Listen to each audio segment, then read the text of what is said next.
연중 행사로 인사를 드립니다. 따뜻하게 맞아주셔서 대단히 감사합니다. 그간 평안하셨습니까? 예. 누가 여러분들에게 이렇게 묻는다면 뭐라고 답을 하시겠습니까? 요새 가장 관심이 뭡니까? 요새 가장 근심거리는 무엇입니까?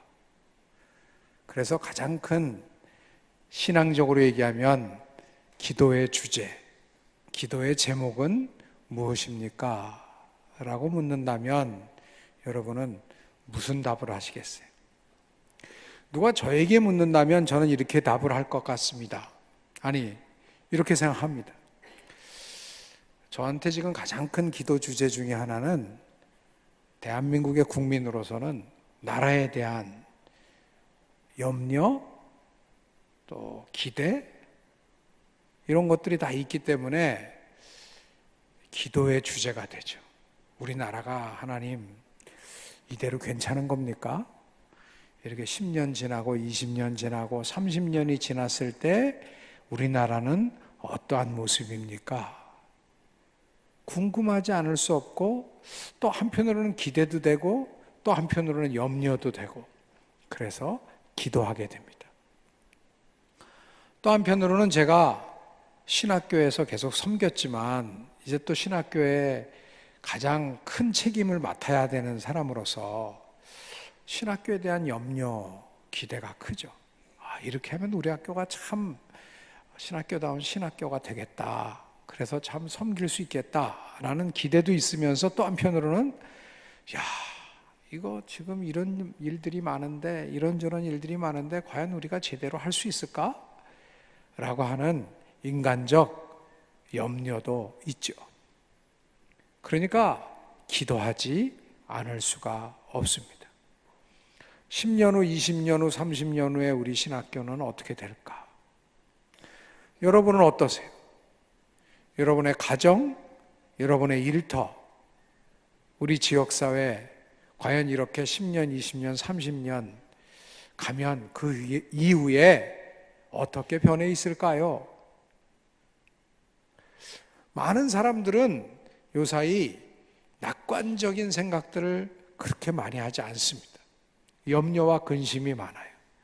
불안하고 모호하고 아주 어떻게 될지 모르니까 불안감이 굉장히 커집니다. 어떻게 살아야 하는 것이 의미 있는 것인지, 어떻게 사는 것이 바르게 사는 것인지, 옳은 것인지가 헷갈린다고 하는 분들이 참 많아요. 그리고 옳게 살아봐야, 바르게 살아봐야, 의롭게 살아봐야 별로 혜택이 없는 것 같다. 손해만 보는 거 아니야? 라고 하는 의심들이 꽤 많이 있습니다. 그러니까 사람들이 불안하고 의심이 많아지니까 살맛 나지 않는다. 이거 뭐 살맛이 안 나. 라고 하는 분들이 또 꽤 많습니다. 여러분, 어떻게 살아야 할지 깜깜하고 어떤 길로 가야 바른 길이고 어떤 길로 가야 진리고 어떤 길로 가야 생명에 이르는 길인지를 모르고 막막한 상태, 살맛이 그래서 안 나는 상태, 이때 빛이 되고 길이 되고 생명의 길로 인도할 수 있는 그곳, 살맛 나지 않는다는 사람들이 많을 때에 그래도 저기를 보니까 저분들을 보니까 살맛이 나는구나. 즉 빛이 되고 소금이 되어야 할 것. 세상이 아무리 어려우면 어려울수록 더 어려워지면 어려워질수록 더 빛이 되고 더 소금이 됨으로써 더 살맛 나게 하고 더 희망을 줌으로써 세상에 희망이 되어야 할 것이 어디입니까? 교회입니다. 그래서 세상이 어려우면 어려울수록 더욱더 교회는 교회다워야 할 줄로 믿습니다. 그런데 여러분, 어떻게 하면 교회는 교회다워지겠습니까? 어떻게 하면 교회가 교회다워지겠는가? 이것이 저에게는 큰 숙제고 기도 제목이에요. 여러분은 어떠세요? 여러분도 마찬가지죠. 이런 생각을 하면서 공부를 하게 됩니다. 어떻게 하면 교회다운 교회가 될까? 그래서 이제 공부를 해야 되는데 그 공부를 하는 방법은 여러 가지가 있어요. 책을 보는 것도 공부고요. 근데 책 보는 것도 굉장히 중요하고 또 공부하는 방법 중에 진짜 좋은 방법 중에 하나가 뭐냐면 벤치마킹이에요. 즉 예를 보는 거예요. 예를. 실제로 그러한 것들을 행하는 사람들이나 기관들을 보면서 좋은 것들을 자꾸 본받으려고 애쓰는 거예요. 물론 실수하는 것들은 잘못된 것들은 피하려고 애를 쓰고. 그래서 이 벤치마킹이 굉장히 좋은 공부 방법이에요. 그래서 저희도 책을 보는 것뿐만 아니라 열심히 잘하는 기관들 이런 데들을 봐요. 근데 그런 것들을 보면 과연 우리가 변화가 있나 없나? 어떤 때는 그런 공부하는 것들 이런 것들이 별로 쓸모없는 것 같아요. 에이 뭐 공부한 사람이나 안 한 사람이나 똑같아. 뭐 그것을 찾아가면서 탐방하고 벤치마킹 하나 안 하나 별 차이가 없어. 이런 무력감이 들 때가 있어요. 저도 한참 공부를 했잖아요. 방학 때마다 열심히 그런 기관들을 찾아다니면서 공부를 했는데 벤치마킹을 했는데 그런 생각이 들더라고요. 이렇게 공부한다고 이렇게 찾아본다고 진짜 달라질까? 이 대세를 이 타락해가는 대세를 과연 우리가 거스릴 수 있을까? 무슨 소용이 있나? 하는 무력감이 조금 들더라고요. 바로 그때 주께서 저에게 참 귀한 도전을 주셨어요. 일전에 제가 여러분과 함께 나눈 기억이 있어요. 이게 뭐냐면 수년 전인데요. 제가 북한과 중국의 접경 지역을 한번 갔어요. 북한과 중국의 이제 접경 지역에 가서 마지막으로 이제 뭐 여러 가지 중국을 보다가 마지막 여정이 뭐냐면 이 수풍댐, 그 말로만 듣던 큰 수풍댐을 뒤로 하고 배를 타고 내려가면 이제 압록강을 내려가는 거예요. 압록강을 내려가는데 오른쪽은 우룰창창 얼마나 우거져 있는지 몰라요. 완전히 뭐 산림이 우거진 그런 상태인데 왼쪽 땅은 이 땅의 황마음을 보소서 그 자체 황무함, 잿빛 별로 숲이 없어요. 매우 유감스럽게도 오른쪽은 중국인데 뭐 우를창창한 걸 우리가 유감스러워할 필요는 없죠. 그런데 왼쪽은 우리 동포들이 사는 북한 땅인데 진짜 황무함 그 자체가 느껴지는 거예요. 마음이 참 아팠어요. 그런데요, 저와 동행했던 조선족 중국 동포 아주머니가 이런 얘기를 하는 거예요. 선생님, 지금은 저런데요, 저희가 어렸을 때는, 그러니까 지금부터 한 4, 50년 전이죠. 그때는 북한이 훨씬 잘 살았습니다. 북한이 저희의 동경의 대상이었습니다. 그래서 중국 쪽에 사는 동포들이 북한에 가서 그렇게 살고 싶었대요. 그런데 받아주질 않았대요. 자기네 동네에서 의사 한 사람만, 가장 좀 이렇게 쓸모있는 의사 한 분만 이주가 허락돼서 뭐 청진인가 가서 살았지, 자기네 동네에서는 아무도 북한에 못 갔대요. 그리고 북한에서 친척들이 오면 잔치같이 그 물건이나 이런 것들을 보고 다 부러워했대요. 처음에 그 얘기를 듣는데 믿겨지지가 않는 거예요. 에이, 속으로, 제가 겉으로는 못 그랬지만 속으로는 뭔 소리야 이게. 근데 나중에 좀 이해가 되더라고요. 여러분, 저희 어렸을 때, 저희라 하면 또 뭐 다 다양하시지만 이제 기성세대에 해당하는 분들이 옛날에 어렸을 때 일본이나 미국에서 우리 친척들이 고국 방문했으면 어땠어요 그때? 그분들이 가져온 커피, 그때 우리는 커피 이렇게 많이 안 마셨거든요. 커피, 뭐 이 초콜릿, 껌, 연필 이런 것만 보면 막 그런 거 뭐 몇 자루 얻으면 그냥 자랑하고 그랬잖아요. 그때가 기억이 나면서 아, 그랬구나. 그런데 여러분, 그랬던 중국과 북한이 한 세대 만에 완전히 역전이 된 거예요. 이 얘기는 무슨 얘기냐? 우리가 어떤 지도자를 택하고 우리 국민들이 어떠한 삶을 사느냐에 따라서 한 세대 만에 나라가 달라질 수 있다는 거예요. 이 얘기는 무슨 얘기예요? 내 개인도 지금 내가 무슨 일을 어떻게 하느냐에 따라서 어떤 결정과 선택을 하고 지금 어떤 노력을 하느냐에 따라서 30년 후에 엄청나게 달라지게 된다.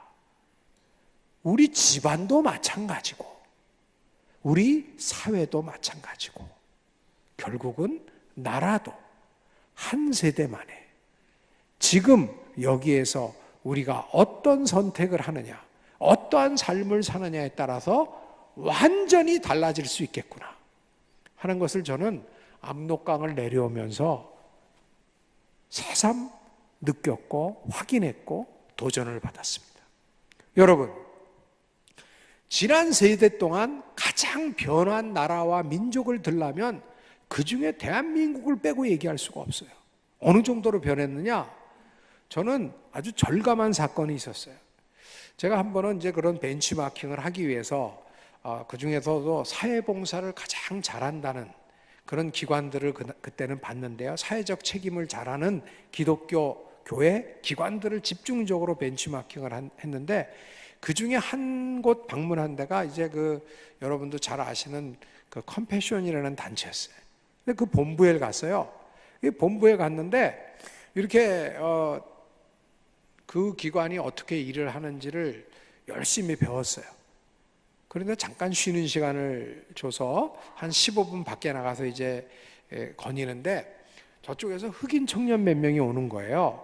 그러더니 보면서 뭐 인사를 해서 그냥 인사를 하고 지나왔어요. 근데 조금 있다가 부총재가 오셔서 하는 말이 여러분 굉장히 지금 귀중한 시간을 갖고 계신 줄 아는데 한 15분만 시간을 줄 수 있겠습니까? 그러시는 거예요.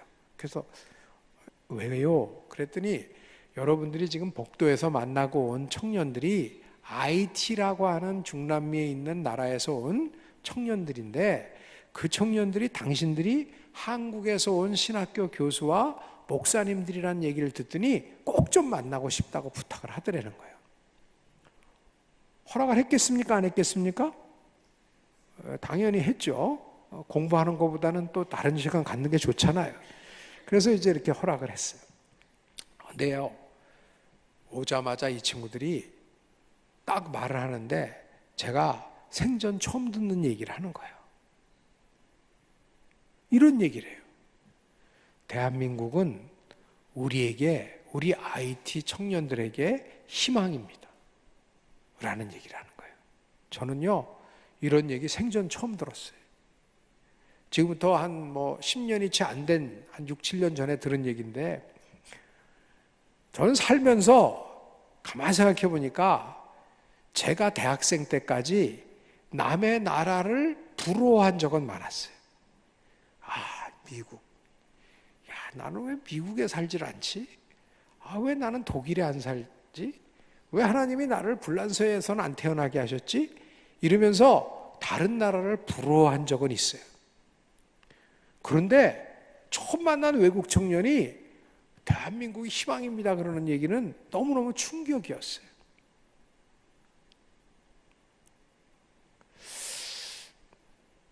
그런데 그 얘기를 들으면서 소름이 돋을 만큼 놀래기도 했지만 한편으로는 또 이제 우리의 죄성이 있잖아요. 누구에게나 다 하나님이 우리를 용서해 주셨지만 그리스도의 피로 우리가 용서함 받은 거지 우리에게는 죄성이 아직 남아 있거든요. 그래서 매일 회개하고 또 죽고 거듭나야 돼요. 조금 섰다 하면 또 뭐가 와요. 근데 이 공부를 좀 한 사람, 공부만 한 사람, 딴 건 모르고 공부만 좀 한 사람들은요, 이 죄성이 어디로 나타나냐면 의심의 영으로 나타나요. 주로 이렇게 남의 얘기를 듣고는 자꾸 의심을 해요. 저게 맞아? 근데 이 친구들이 대한민국은 희망입니다. 그런데 한편으로는 좋으면서 한편으로는 의심의 영이 작동을 하는 거예요. 저 소리를 왜 하지 갑자기? 저러다가 갑자기 그러니까 우리 좀 도와주세요. 또 이런 얘기하는 거 아니야? 이런 의심이 저한테 들었어요. 근데 나중에 너무 부끄러웠어요. 이 친구들이 이렇게 얘기하는 거예요. 자기들이 그런 얘기를 하는 이유는 예전에 그때가 이제 2011년 정도인데 2010년도에 자기네 나라에 대지진이 일어나갖고 폐허가 됐어요. 폐허가 됐을 때 전 세계에 있는 나라와 기관들이 많이 도움을 줬어요. 우리도 그때 나름대로 열심히 했거든요. 그렇지만 우리가 보낸 거는 다른 나라가 보낸 거나 기관들에 비하면 그렇게 큰 건 아니었어요. 어쨌든 우리도 동참했거든요. 그렇게 많은 도움을 받았을 때 이 청년들이 마음속에 너무 고마웠대요. 이렇게 이름도 모르고 얼굴도 모르는 먼 나라의 많은 분들이 우리를 이렇게 도와주는구나. 참 고맙다. 라는 고마운 마음이, 감사한 마음이 참 컸대요. 그런데 그렇게 고맙고 감사한 마음이 큰 만큼 그늘이 있었는데, 그림자가. 그거는 속에 어떤 마음이 들었냐면 이런 마음이 들더라는 거예요. 우리는 언제까지 이렇게 남의 돈만 받고 살아야 되나? 원조 물자만 받고 살아야 되나? 하필이면 나는 왜 이런 나라에 태어났나? 이런 생각을 하게 됐다는 거예요. 저도 그랬거든요. 저도 은혜 받기 전까지 그랬다니까요. 미국을 부러워했고, 불란서를 부러워했고, 영국을 부러워했고, 독일을 부러워했어요. 그때도 일본은 별로 부러워하진 않았어요. 그건 우리가 이제 일제강점기에 아픔이 있었기 때문이죠. 사실은 일본한테도 배울 게 많죠. 어쨌든 저희도 그런 아픔이 있거든요. 저 개인적으로는 그런 것을, 그런 무력감, 좌절감을 벗어날 수 있었던 건, 열등감을 벗어날 수 있었던 것은 은혜를 받은 다음에요. 은혜를 받으니까 성령께서 새로운 걸 보게 하시더라고요. 똑같이 그 당시 갑자기 은혜 받았다고 나라가 부자가 됐겠어요? 나라가 갑자기 민주화가 됐겠어요? 나라가 갑자기 달라졌겠어요? 크게 달라지지 않았지만 은혜를 받은 사람은 세상을 보는 눈이 달라져요. 그전에는 불평불만의 대상이었지만 은혜를 받으니까 찬송이 입에서 나오기 시작하는 거예요. 그 찬송 중에 이런 찬송, 할 일 많은 이 나라에 우리 태어났으니 복음 들고 앞장서서 충성되게 일하자. 이 나라가 이렇게 문제가 많아, 이런 것만 불평하다가 은혜를 받으니까 그게 다 뭐예요? 할 일이 많은 거예요. 그러니까 하나님이 우리에게 할 일을 많이 허락해 주신 거예요. 그러고 나서 보니까 진짜 공부를 해도 의미가 있는 거예요. 우리는 조금만 공부를 해도 나에게도 좋지만 이웃에게도 좋고 나라도 바뀌어지는 거예요. 우리가 좋은 공무원이 되면요, 나만 좋은 게 아니에요. 그냥 여러 사람이 좋고 나라가 바뀐다니까요. 그런데 선진국에 태어나서 나중에 선진국에 가서 살아보니까요, 너무 나라가 안정되니까 할 일이 별로 없어요. 내가 공부 그렇게 안 해도, 공부 좀 해도 할 일이 없고, 공부 좀 안 해도 먹고 사는데 지장이 없어요.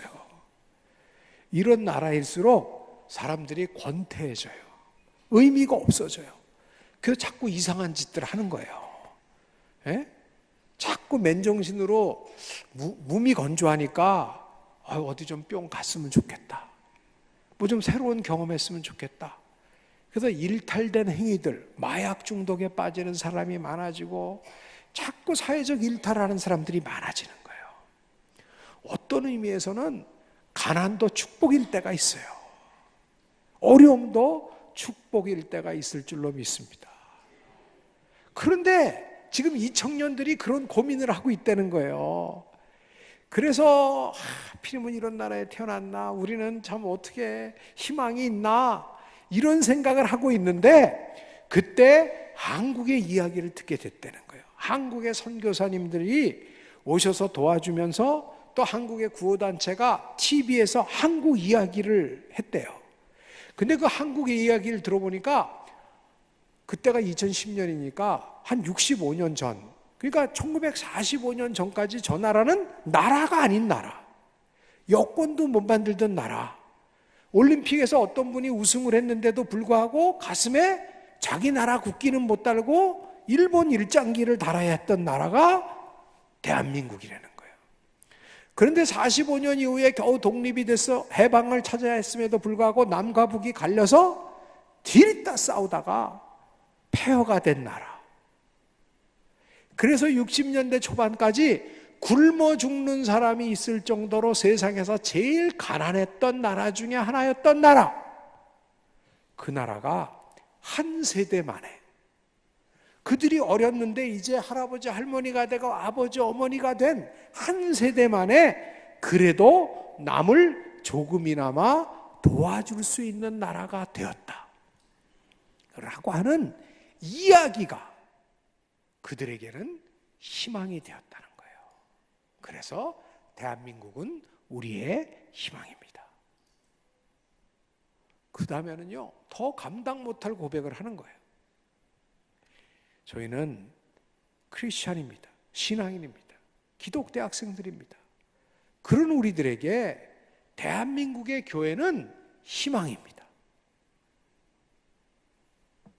이야기를 들으니까 일제강점기에 자주 독립을 하고 또한 해방 이후에 근대화를 이루고 산업화를 이루고 민주화를 이루어가는 과정 속에서 뭐 모든 교회가 다 한 거 아니고 모든 크리스찬이 다 한 거 아니고 기독교회가 그런 것을 다 한 건 아니지만 그 중요한 역사의 시점마다 크리스찬들이, 신앙인들이 나름대로 역할을 해 주었다 하는 이야기가 그들에게는 희망이 되었다는 거예요. 이런 감당 못할 고백은 저한테 소름이 돋을 정도로 많은 도전을 주었습니다. 격려도 됐습니다. 희망도 됐습니다. 그런데요, 그런 고백을 받고 한국으로 돌아오고 서울에 가까워지면 가까워질수록 마음은 무거웠어요. 생전 처음 보는 흑인 청년들은 우리 보고 희망입니다. 대한민국은 희망입니다. 대한민국의 교회는 우리의 희망입니다라고 고백을 하는데, 그런 고백을 받았는데 이제 돌아가서 우리는 대한민국의 청년들에게 한국교회는 지금 어떠한 고백을 받고 있습니까? 교회 밖에 있는 많은 분들에게 한국의 교회는 지금 어떤 평가를 받고 있습니까? 이런 참담한 현실을 생각하니까 참 마음이 아팠어요. 그런데 여러분, 마음이 아픈 거, 참담하다, 이게 다가 아니에요. 그것보다 더 앞선 것은 우리 하나님 아버지 앞에 참 죄송스러웠어요. 여러분, 지난 20세기 중반 이후에 지금까지 전 세계에서 가장 복을 받은 나라와 민족을 꼽아라 라고 한다면 가장 큰 복을 받은 나라와 민족 중에 대한민국을 빼고 이야기하기가 어려워요. 미국, 영국, 불란서, 독일 이런 나라들은요, 옛날부터 좀 잘 살았어요. 나름대로 정치, 경제, 사회, 문화적으로 보면 정치적으로 이 짧은 시간 안에 20세기 중반 이후에 이 정도로 빨리 민주화를 이룬 나라 별로 없어요. 완전하진 않지만 여러분, 우리는 마음만 원하면은 시의원, 구의원, 국회의원, 대통령까지도 5년마다 다 바꾸잖아요. 이런 나라 그렇게 많지 않습니다. 완전하진 않지만 이 정도로 자유가 허락된 나라도 많지 않아요. 더더군다나 경제적으로 굶어 죽는 사람이 있을 정도였는데 이제는 남의 나라를 도울 정도의 국력을 가지게 되고 세계 10대 무역 강국이 되었다는 거, 이거는 기적 중에 기적이고 축복 중에 축복입니다. 더더욱이 한국의 교회가, 교인들이, 남들이 왜 이렇게 많아? 라는 비아냥을 할 정도로 충만해진, 복음이 충만해진 나라, 대한민국인 줄로 믿습니다. 따져보면요, 정치적, 경제적, 사회문화적, 영적으로 이렇게 종합적인 복을 받은 나라와 민족이 전 세계에 별로 없어요. 어딜 다녀보세요. 지금은 대한민국의 여권, 그게 옛날에 여러분들 중에 좀 어르신들의 옛날 한 20, 30년 전에는 우리 대한민국 여권이 힘이 없었어요. 어떤 사람들은 파란색 독수리 여권, 어느 나라 거예요? 미국 여권이 무슨 로마 시민권, 바울의 로마 시민권 같이 생각했어요. 근데 지금은요, 그 두 개 갖고 어디 가보세요. 누가 더 대접받나? 누가 더 자연스럽게 국경을 통과하나? 우리 여권이 훨씬 더 자유스럽습니다. 얼마나 달라졌는지 몰라요. 그런데 지금 우리 민족이 하나님께 이렇게 큰 복을 주신 하나님께 영광과 찬양과 감사를 드립니까? 아니면 불평과 불만만을 얘기합니까? 저는 이게 우리의 가장 큰 죄인 것 같습니다. 지금 우리 민족이 범하는 가장 큰 죄는 뭐냐? 하나님께 감사하지 않는 거예요. 우리가 무엇이 간데 이 정도로 자유롭게 해주시고 이 정도로 복받게 해주시고 그랬는데 과연 이 물질적 축복과 이 나름대로의 시민적인 자유를 우리가 어떻게 쓰고 있는가 지금? 나름 하나님께서 우리를 이렇게 복 주신 것은 다 뜻이 있는 거죠. 민족 복음화와 세계 선교를 위해서 제대로 해라. 복음의 선포를 위해서 우리에게 자유를 주셨고 물질을 주신 줄로 믿습니다.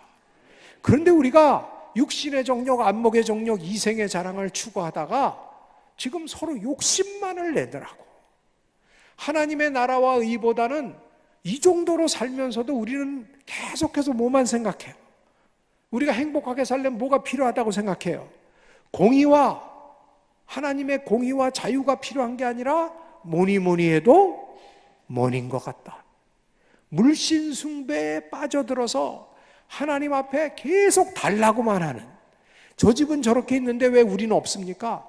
불평과 불만을 하는 우리는 아닙니까?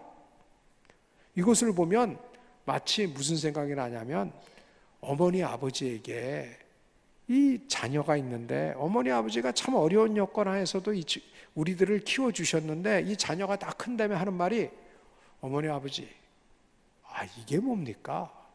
우리 집이 조금 더 있었으면 내가 이거보다 날개를 달았을 텐데 요거밖에 못된 거 다 우리 집이 요 모양 요 꼴이기 때문입니다. 아버지 어머니 아직 때가 안 늦었으니까 줄 거 있으면 더 좀 주세요 라고 하는 딸과 아들이나 지금 하나님 앞에 주신 우리에게 주신 복에 대해서는 찬양과 감사를 게을리하면서 계속 더 달라고 때를 쓰는 저희의 모습이 거의 같지 않습니까? 이제는 돌이키고 회개해야 할 때인 줄로 믿습니다. 우리가 더욱더 신앙인다운 신앙인이 되어야 합니다. 여러분, 교회다운 교회가 되려면요 어떻게 해야 돼요? 저 큰 교회 몇몇 목사님들 저 사람들 좀 회개해야 돼. 저 큰 교회들 좀 제대로 해야 돼. 몇몇 교회. 그런 생각만 해서는 안 돼요. 물론 그런 분들의 책임이 커요. 그러나 저희도 교회예요. 저희가 교회는요 우리가 교회예요. 저와 여러분 한 사람이 모여서 그리스도의 몸을 이루는 거 아니에요? 한국교회가 이만큼이라면 진광교회는 이만큼이에요. 나는 뭐예요? 그 진광교회 또 다른 지체예요. 교회가 교회다워진다는 것은 내가 신앙인다운 신앙인이 되는 것만큼 우리 진광교회는 교회다운 교회가 돼가는 거고 진광교회가 교회다운 교회가 돼가는 만큼 한국교회는 교회다운 교회가 되어가는 줄로 믿습니다. 남 얘기하는 것보다 자기 자신이 신앙인다운 신앙인 되는 것이 더 우선이에요. 잘못하는 사람들은 나중에 하나님 앞에 확실하게 하나님과 결과가 나올 거예요. 물론 잘못된 거를 넘어가면 안 되죠 우리가. 그러나 우리의 신앙인됨을 신경 써야 합니다. 근데 신앙인이 신앙인 된다는 것은 그렇게 쉽지 않아요. 그래서 뭐가 필요해요? 오직 성령이 임하시면. 하나님 언제 하나님 나라가 옵니까? 그때가 언제입니까? 그러면 내가 좀 알아서 할 텐데, 요런 얘기 묻는 사람들에게 주께서 말씀하시잖아요. 때가 언젠지 뭐 이런 거 따지지 말고 너희는 지금이 그때인 줄로 알고 오직 성령 충만함을 받아라. 성령이 함께 하셔야 신앙인다운 신앙인으로 살아갈 수 있을 줄로 믿습니다. 신앙인다운 신앙인이 한 사람 한 사람이 돼야 우리 교회가 교회다운 교회가 될 줄로 믿습니다. 그러면 신앙인다운 신앙인은 어떻게 살아가느냐? 오늘 말씀해 보니까 예루살렘에서부터 신앙인다운 신앙인이 되어야 된다는 거예요. 즉 세계 선교하는 것도 매우 중요하지만 내가 있는 여기, 우리 집, 내 일터, 우리 교회, 우리 동네, 여기에서부터 신앙인다운 신앙인이 되도록 노력해야 될 줄로 믿습니다. 그러면 주께서 우리를 사마리아와 땅끝까지 이르러서도 하나님의 증인으로 세워주실 줄 믿습니다. 민족 복음화, 세계 선교, 이 위기의 시대에도 하나님이 우리에게 주신 것을 감사하며 노력하며 성령 충만하여 증인된 삶, 신앙인다운 신앙인, 교회다운 교회를 이루어서 다음 세대의 희망이 되고 아직 예수 그리스도를 영접지 못하고 있는 이 사회 사람들에게도 희망으로 다시 거듭나는 저와 여러분들이 되기를 간절히 원합니다. 하나님 감사합니다. 저희들 이렇게 좋은 교회, 좋은 목사님, 좋은 장로님들, 좋은 교인들과 신앙생활하게 하여 주신 것 참 감사합니다. 더욱더 말씀과 기도로 신앙인다운 신앙인, 성령으로 거듭나는 신앙인다운 신앙인, 그래서 교회다운 교회 이루러 오직 성령이 임하시면 세상에 희망이 되는 저희들 되게 하여 주시옵소서. 모든 말씀 우리로 희망이 되게 하여 주신 우리 주 예수 그리스도 이름으로 기도드리옵나이다. 아멘.